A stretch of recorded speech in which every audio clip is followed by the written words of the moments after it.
ever had any games with harems in it? I mean, I feel like that's just DM player characters taken to the extreme. Yeah. I feel like there's not much in between that. Like, you know, at what point does it say, like, I've got too many waifus in my game? This is just harem at this point. Is there, or can there be, too many waifus in a game? I feel like this is a question only Guardbros can answer. Guardbros comes on, no.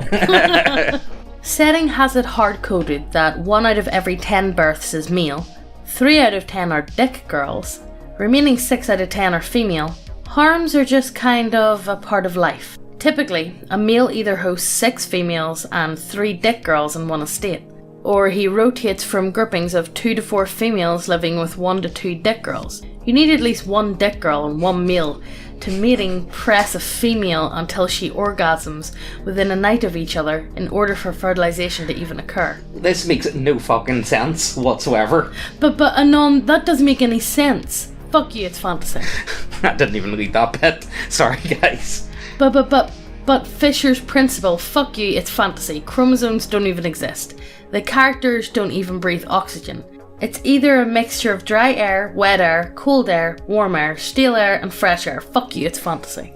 Well, I suppose like we see addresses, like, you know, I was thinking like the dick girls shouldn't be in the harem if this is like a bleeding purpose, but I suppose he does make a very solid argument that it's fantasy, and you know, it's something that I do fall back on quite often. And so it comes back to, you know, the tail-old question.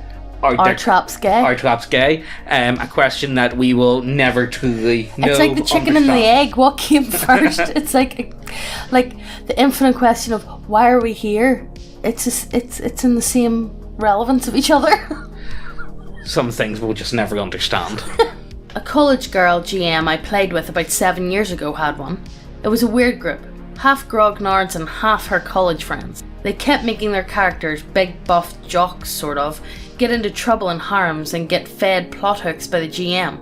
We grognards just had our characters following up on leads elsewhere at the exact same time while they roleplayed cringy teen drama type whoring and relationship triangles and stuff. And then made commentaries about feminism and how problematic and toxic their characters were, but how they were feminists at heart, or whatever. Keep in mind this was a few years ago, so it was slightly less on the nose but still unbearably cliche, indoctrinated stupidity that they couldn't or wouldn't keep out of the game. They also argue that our characters were evil for wanting to kill various bandits, highwaymen and ne'er-do-wells because the true problem was the incoming inequality or whatever, which the GM agreed with, and when we did it anyways, made the good character go from good to evil and have to pick a new deity. Though our neutral characters are still neutral for some reason, for killing highwaymen in D&D. Then when the player accommodated and started playing evil, they freaked the fuck out and got like emotional over it or something. So we ditched them after that session and got a few other players. And I started a campaign that was pretty fun, but the group didn't last that long because scheduling problems came up. It was funny because while everything else was like a stereotype from B or something, the women were the ones ERPing and having harems. How did this group even form? I don't know. How did this group even exist? You know, the thing is, it was years ago, and I feel like, you know, times were different back then, and people weren't as polarized, whereas I feel like if these people came in contact with each other today, they would automatically just start screaming at each other. Yeah. It's quite nice to hear like that. Twitter IRL. Yeah, that's kind of what I feel like from it. But I'm not surprised the women were the ones ERPing and having harems. Why, Megan? I've said this before. Women are fucking degenerates. Do women get the bonk on the head more than the? Yes. Or they? You know how it says, "Oh, men think about sex this many times a day." Yeah. I'm double that for women. Probably so, I would say so. But why are women better at hiding it? Is it part of maybe female? We don't get boners. Yeah. Yeah. That's it. We can hide our horny, men can't. Is it like part of the psyche, or is it part of the? I don't know. You know, you get what I'm trying to get at. Let's dig further, will we? Let's see what else we can find. No, because I'm not a fucking weirdo who inserts my fetishes into a social activity, and thankfully none of my friends are autistic enough to do that either. Yes, there we go. Although I will say, friends not autistic enough. I don't know if I can. I don't know about that. Like, you know, but yeah, that pretty much sums up. You guys, do you want to see what I'm into? Do you wanna? guys, can you do stuff and like, make my deck card, please? Please. Please, may I have 1 cRumB of pUsS? Yeah, it's a post-apocalyptic sci-fi setting. 2 reasons. Pre-fall. The system authority, once cut off from greater humanity, decided to take from the bread and circus goals of suppressing citizens, resulting in much of society being made up of coomers with vat-growing waifus, husbandos, playing in or observing blood sports, games and endless entertainment recycled from millions of years of humanity's history, never realising that the size of their 42 flavours of nutrient bars always seemed to be getting smaller, until society seemed to collapse overnight. So there are beast people descended from some dork and his furry waifu who've had to survive the apocalypse. Post-fall, the cyber-hybrid trade cities of the southern region where the game takes place believe a person can have as many husbands and wives as they can reasonably take care of. Being unable to provide is shameful, and they can divorce your ass for neglect. Did we not talk about this before with the dangers of the coomer in the future? Yeah. You see, this is where I do worry about in the future with, robotic waifus and stuff like that. How many people will just drop out of society? And how will that affect us? Like, are we going to end up in some weird Wall-E sort of dystopian nightmare? We don't exchange money, we exchange in cum jars at that point. Do we exchange... honestly... Cum coin! Cum coin. Gonna be on the market soon, guys. Buy, sell. Remember, guys, just buy high, sell go. Am I right? Psst. Hey, lean in closer. This is fucking ASMR channel now. You know it's pretty fucking based. Titties. Go see titties. Lots of titties. All the titties. Go over to the website, check out all the models. You guys know the score. We have some really nice looking models over there. And we have a lot of... sci-fi gothic? Yeah. Let's call them sci-fi gothic. And if models isn't your shit, we have loads of subclasses and we keep adding them every other week or so. We add a lot. We got a lot. We've got big brains. We add shit. Oh. But yes, go over to the website, check out everything. If you haven't subscribed... what the fuck you doing? Hit subscribe, hit the notification bell as well, and let's get back to the video. I have run and completed an ERP campaign. Let me give the details. All 4 girls were part of the harem of Sultan Rafir of Shintok. The Sultan's rule was mostly unchallenged because of the bound jinn his ancestor had slaved to his bloodline, which meant that every year he had access to a few wishes which he mainly used for great landscaping projects, like creating oases. The elven sorceress was actually the youngest member of the harem. She was a green-haired, pale-skinned, and very busty elf elf from the north, who wandered all the way south and simply never decided to leave. She was actually kind of a spoilt daddy's girl, but made up for it for being incredibly powerful. The Aasimar cleric was actually a former cleric of Lomde. She had come south with a crusade, which was eventually defeated after a hasty alliance with the various caliphates and their elemental allies. She suffered something of a crisis of faith while being kept as a prisoner in the Sultan's palace, converted to the worship of Desna, and effectively went native. Right. Are we going to ask the questions of how she lost her faith while imprisoned? No. Will we skip that part? Yeah, and let's not even let's not even try and imagine. I wonder what happened here. Basically, a tall, blonde lady knight who tended to wear very puffy gowns in time with her mithril armour. It's not her in the desert, and still styled herself as not quite a paladin, bustier than the sorceress. Are they just going to get bigger and bigger titties as we go further? No, the first one's got pretty big tits. The second one, oh no, she got big old, like she needs titty armour, like they're that big, and then the next, oh god, let's just find out. The monk was actually a runaway from her monastery. She travelled a long way, won the annual tournament, and when offered the use of a wish, simply decided to stay on after she was seduced by the Sultan. She was a seductive brunette who constantly wore silk cheongsams and quipaos, but had a very impressive martial arts regalia that mostly consisted of jade and mithril. Her fighting style was almost entirely based on acrobatic kicks, flips and so on. This was Pathfinder, and all the ladies were level 8. So pretty much the monk's going to bounce on your dick.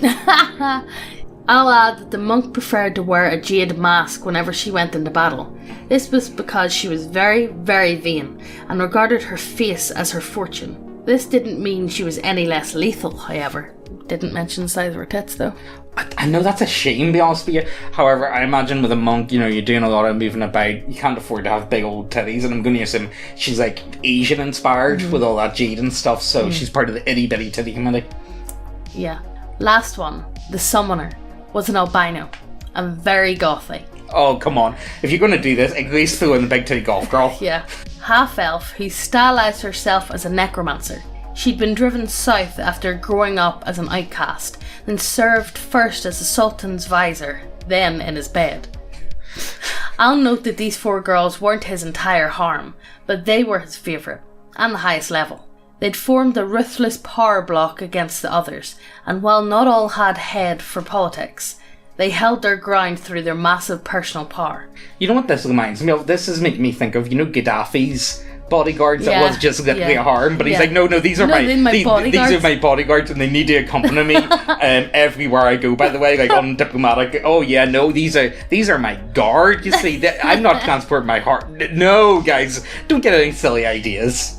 The campaign actually started with them relaxing with the Sultan when assassins burst in to kill him. The assassins were very, very unpleasantly surprised when they realised that the Sultan didn't need bodyguards. His harem was his personal guard, who butchered the assassins in short order. It turns out that the assassins had come for the key to the Sultan's vault because he held part of a legendary artifact, the Rod of 7 Parts. Oh my god, what the fuck? What is this? What's this god? Fashion? I imagine it looking like, I can't remember the name of it, but one of those, like candelabras Jewish people have. Oh yeah. But just dildos. Yeah, kind of, yes. And they just get it and fucking stick it. It's like a massive fucking... Yeah, pretty much. At this time, the power of the Sultan's bound elementals were also beginning to diminish.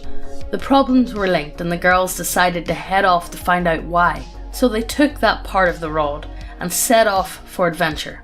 It was basically a long, lascivious girls' night out and played exactly like one. Ultimately, it turned out that there was a planned insurrection manipulated by demonic powers, intending to free the Demon Queen from bondage. Freeing her would unleash a storm like any other across the land, draw away the powers of the elemental courts, and basically break the powers of the Caliphate. Okay, so has he turned the big bad evil into essentially some weird femdom? Slanesh. Yeah, essentially. Well, I mean, like, is there a better big bad evil guy? But I thought that's the whole point, was the players were supposed to be like worshippers of Slanesh. So I kind of like, why would you go against the Queen? You know, it all kind of leads back in the same place. Your dick. The girls tracked down the other parts of the rod, and after a sidetrack to steal a single precious vial of Sun Orchard elixir, they eventually met the Demon Queen herself. A powerful wizard actually planned to free her in order to exact change upon a realm he felt had fallen into stasis, and he pleaded for the girls to be heroes of a new order instead of the pampered lapdogs of the Sultan, to be cast aside when he tired of them. They basically shrugged off his explanation and killed both him and the avatar of the Demon Queen, which led to the rod being shattered into component parts and scattered across the plains. Interestingly enough, they convinced a lovely desert ranger who'd been their guide and supporter that she could live in comfort beyond imagining. After all 4 girls worked on her, she tentatively agreed to follow them back home. Once they'd come home at last, they greeted their husband in the bedroom with the new toys, various magic items and equipment they'd picked up along the way, as well as their new member. Then they had lots of sex, and, presumably, lived happily ever after. I mean, like, when I was wondering when's the sex going to show up. I felt like, is that not what they're here for? It's like, give me the goods. And like, I'm really disappointed. I really wanted like all the toys to actually be shattered parts of the rod, and each each 7 ends to be a dildo. Essentially, a big golden cock. Yeah. Guys, if you're interested, No, we don't have a Bad Dragon affiliate, but like, look. No, but we do have in the Steel Water adventure that we've got up for sale, one of the magic items that you get is a immovable rod, and there's even a table that you could roll on for its description, as well as character art, or sorry, not character art, sorry, art handouts. Yeah. So if that's what you're interested in, links down below, just go ahead, check it out. Anyway, for those who were curious, the girls basically acted like 4 best friends / sisters who all just happened to be married to the same man. Note that they weren't polyamorous. They weren't attracted to each other. They just all liked the Sultan. As the DM, I could never get a straight answer out of why they liked him. However, I think they just find it immensely fun / novel as a setup for once. Also, the Ranger. The Ranger was actually the youngest member of the harem. About 18 or 19, I'd say, and a virgin. Well before the Sultan was done with him, anyway. There were a lot of distractions on their trip. A hunky Ifrit, a Frankenstein monster with a goblin brain transplant, an undead king, a masked ball, an imp who got supercharged with positive energy, and a casino heist. The girls also all dressed up as clerics of Lamad in order to lend a hand to still captured worshippers. The actual cleric refused to go back with her former comrades in the crusade, as she had basically developed Stockholm Syndrome. It could be argued, for a darker take, that she still felt ashamed and unworthy of her surrender, and couldn't bear to show her face back home. But that wasn't the point of the game anyway. I don't know about you guys, but for me, anytime I think of a Sultan, he's always a big fat man. I don't get the appeal. I think of Aladdin's dad. Yeah, it's not that. It's not. No, that's Jasmine's dad. Yeah, Jasmine's dad. Yeah, I have a hard time. I literally think of Jasmine's dad. Yeah, anytime the word Sultan gets thrown about, it's like I don't really see the appeal. Yeah, honestly, I do not see the appeal. Yeah, but money. Money that works. That definitely adds to a bit. Although I want to know. Okay, so the players was one of the players. Was he the Sultan, or was the players just the harem members? I think they were just the harem members. So this guy was definitely LARPing as the Sultan. He was definitely, the DM was definitely having it down. Like. yeah, up to no good. Definitely up to no good. But yeah, I think that's where we're going to end today. Let us know if you have your own harem down below. Yeah, I mean, like, the problem is what I feel like. I said this before, and I'm going to say it again, and I think I'm going to say it every fucking time we ever do, like, a video that involves this sort of play style.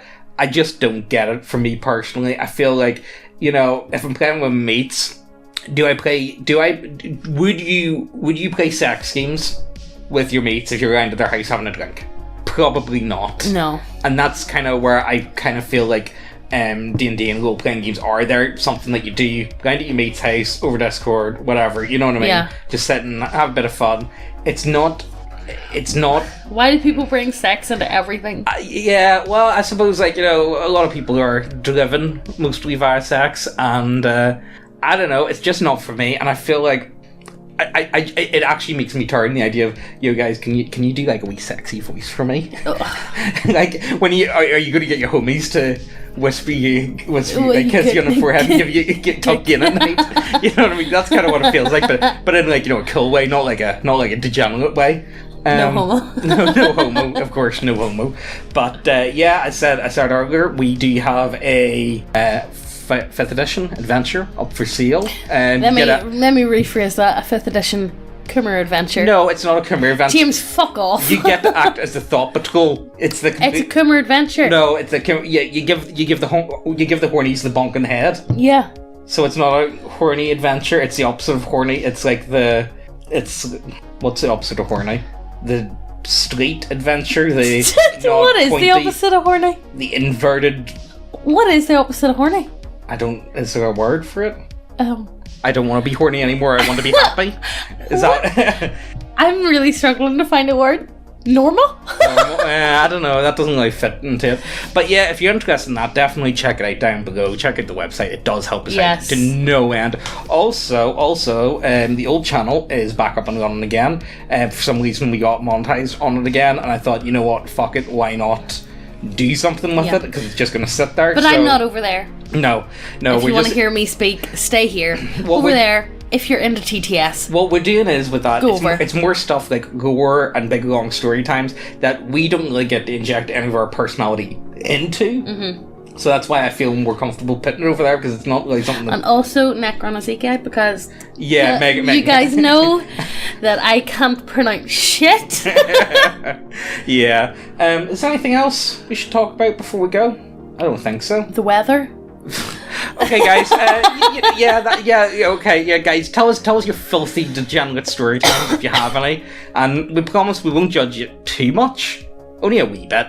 Okay, we're going to judge you, but like that's neither here nor there. Like, we're all here to have fun. Hit subscribe, hit the notification bell so you get notified every time we post, and we'll see you in the next video. Bye.